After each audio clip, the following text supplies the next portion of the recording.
Assalamualaikum warahmatullahi wabarakatuh. From our previous episode, we've already discussed about what is Ramadan. But if you haven't watched the video yet, I'll suggest you watch it after this one. I'll put the link on the description below. Today, we will be discussing about the 5 best things to do during this holy month of Ramadan. First on our list is of course fast during Ramadan.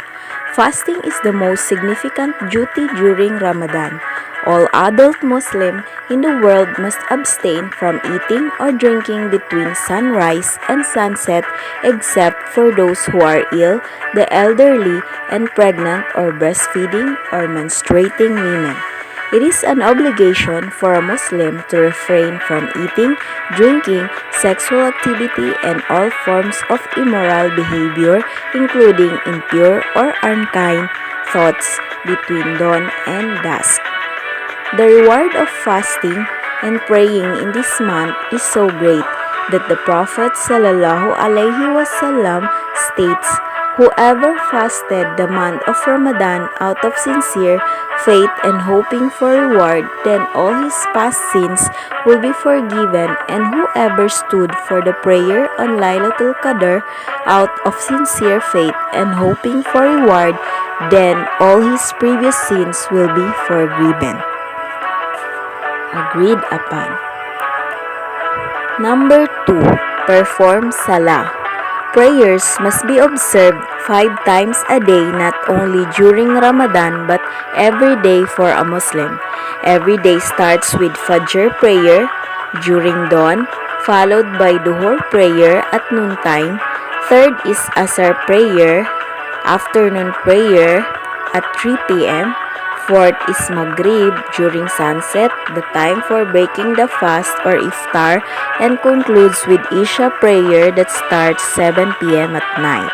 In addition to the 5 daily prayers that are part of the core of Islam, Muslims also performs a special prayer called the Taraweeh prayer, night prayer after the Isha prayer during Ramadan. The word Taraweeh comes from an Arabic word which means to rest and relax. The hadith indicates that the Prophet ﷺ led his followers in evening prayer in the time after the Isha prayer. Since then, this has been a tradition during the evenings of Ramadan.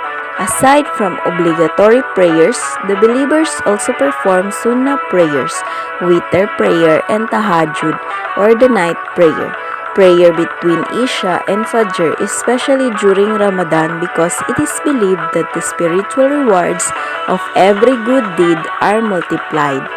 During the last 10 days of Ramadan, Muslims usually pray tahajjud for the observance of Laylatul Qadr, or the night of power, the night when the Quran was first sent down from heaven to the world, and also the night when the first verses of the Quran were revealed to the Prophet Muhammad sallallahu alaihi wasallam.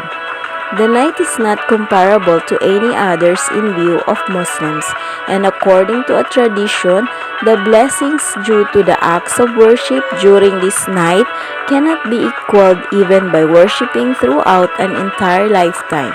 The reward of acts of worship done in this one single night is more than the reward of around 83 years or 1,000 months of worship. Laylatul Qadr is referenced in the Quran. First, we have indeed revealed this message in the night of decree. Second, and what will explain to thee what the night of decree is. Third, the night of decree is better than 1,000 months. Fourth, therein come down the angels and the Spirit by Allah's permission on every errand. Fifth, peace, this until the rise of dawn. From Surah 97 Al-Qadr, Ayah 1-5. And he states, whoever prayed at night during Ramadan out of sincere faith and hoping for reward, then all his previous sins will be forgiven. Agreed upon. Third, read the Quran more often during Ramadan. We're supposed to read the Quran always, but we should read much more than the usual during Ramadan. The revelation of the Quran happened during this blessed month, and to mark the significance of this momentous event, we Muslims fast every Ramadan. The Khalifa, Walid bin Abdul Malik, used to complete the Quran every 3 days, and he used to read it a full 17 times during Ramadan. It is important to note that our relationship with the Quran in this month should not be limited. We must devote ourselves to studying the Quran outside of prayer as well.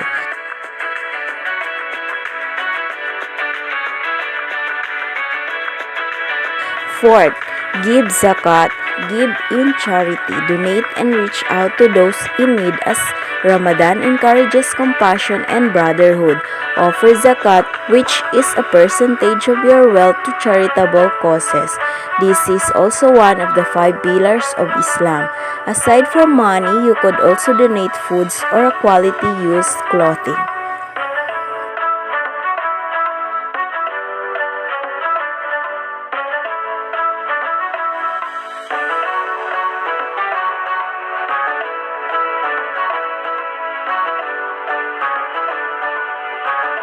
Finally, fifth, avoid wasting time. There are many time-wasting distractions around us: watching TV, oversleeping, shopping sales, online games, listening to music, gossiping, and the like, where we could literally spend hours doing nothing but spending our time and money. These things have no benefit to us. During Ramadan, we should make constructive use of our time and restrict our schedule so that we could have more time for worship, devoting our time for prayers and the remembrance of Allah. Ramadan comes only once a year, and we never know when our last one will be. Let us place our trust in Allah in everything that we do, and may Allah accept our ibadah.